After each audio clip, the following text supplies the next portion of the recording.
Kde bude snežiť na Vianoce? Ahojte, poďme si spolu urobiť vianočnú predpoveď. Zdravím vás pri novom videu.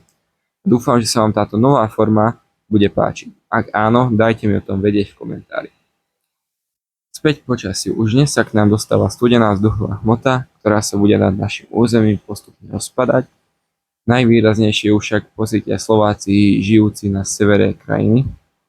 Na štedrý deň sa budú teploty na juhu Slovenska pohybovať v kladných hodnotách, miestami až do tých 4 stupňov, čo je akože dosť na štedrý deň. A na severe to bude výrazne chladnejšie, presný opak by som povedal.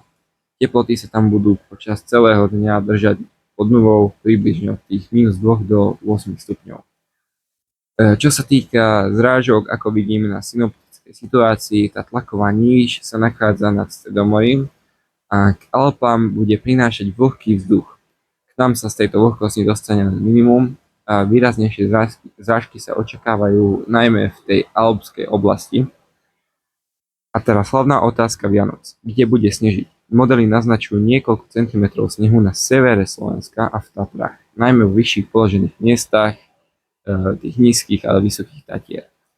Zaujímavé je aj okolie Bratislavy. Ak by ste chceli vidieť sneh, v Malých Karpatoch tam existuje malá šanca, že tam napadne pár centimetrov snehu.